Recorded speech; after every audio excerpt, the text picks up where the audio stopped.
Est-ce que ça vous arrive parfois de vous dire « je suis entouré par des idiots » ? Si vous me répondez non, je vais avoir du mal à vous croire, mais ça veut dire que cette vidéo n'est pas faite pour vous. En revanche, si ça vous arrive de deux choses l'une, soit vous êtes réellement entouré par des idiots, et dans ce cas-là, c'est de votre faute, vous n'êtes pas au bon endroit, ou vous êtes mal entouré. Par contre, si vous avez un doute sur la question, vous avez peut-être un problème de jugement. Et c'est de ça qu'on va parler dans cette vidéo.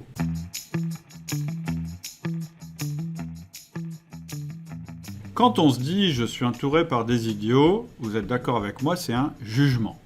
Et en fait, c'est votre cerveau qui formule ce jugement après avoir mouliné un tas d'informations sur notre environnement et en particulier sur le comportement de nos collaborateurs. Il faut savoir que notre cerveau, c'est une formidable machine à juger.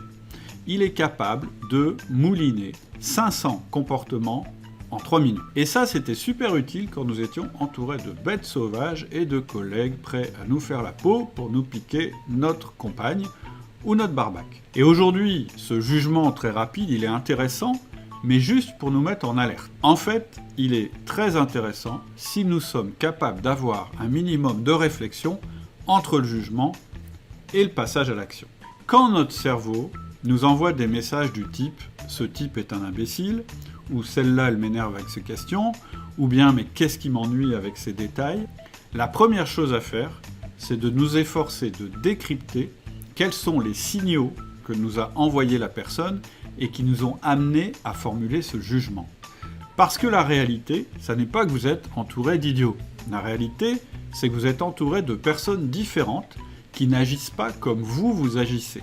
Et ça, c'est une très bonne chose, parce que les meilleures équipes sont composées de personnes complémentaires qui collaborent. Et les mots-clés ici, c'est complémentaires et qui collaborent. Donc la bonne nouvelle quand vous avez l'impression d'être entouré d'idiots, c'est que vous avez une équipe composée de personnes différentes et donc potentiellement complémentaires.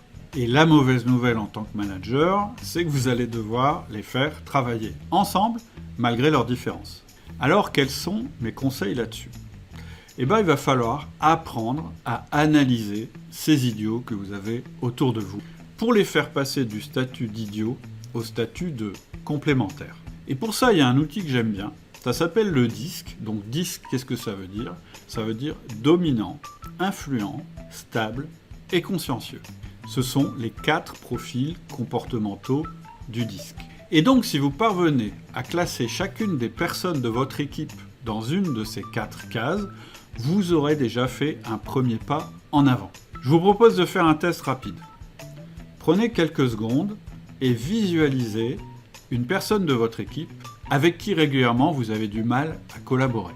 Maintenant, vous allez réfléchir au comportement en particulier qui vous agace chez cette personne. Si cette personne vous paraît à la fois trop directive, impolie, conflictuelle et parfois insultante, alors il y a de grandes chances que ce soit un D dominant. Si cette personne vous paraît trop bavarde, un peu vantarde et pas très organisée, alors c'est peut-être un influent. Si cette personne vous paraît à la fois trop gentille, un peu rancunière et lente à la décision, alors vous avez peut-être affaire à un stable. Et enfin, si cette personne vous paraît un peu froide, un peu distante, trop prudente et trop dans les détails, et même un petit peu bornée, alors vous avez peut-être affaire à un consciencieux.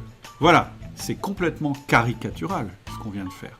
Mais vous avez déjà fait un grand pas, c'est de faire l'effort d'analyser ce qui vous déplaisait chez cette personne et du coup de vous poser la question sur son comportement de base. Ça fait un idiot de moins dans votre équipe et une personne de plus avec qui vous allez faire des efforts de communication.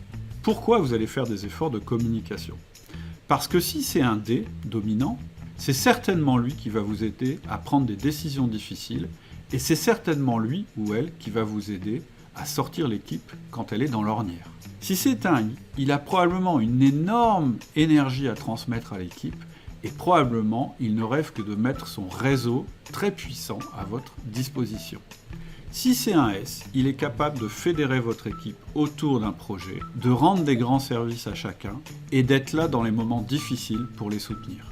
Si c'est un consciencieux, il bordera vos projets, il vous préviendra des dangers potentiels, ça peut toujours être utile, et il pourra prendre en charge tout l'administratif que vous détestez. Alors avouez que finalement, être entouré par des idiots, c'est pas si mal que ça. Et si vous avez envie d'aller plus loin, je vous propose de cliquer sur le lien qui est juste en dessous, simplement pour avoir une petite carte qui représente le disque et les définitions de chacun des profils. C'est gratuit, mais ça peut être très utile.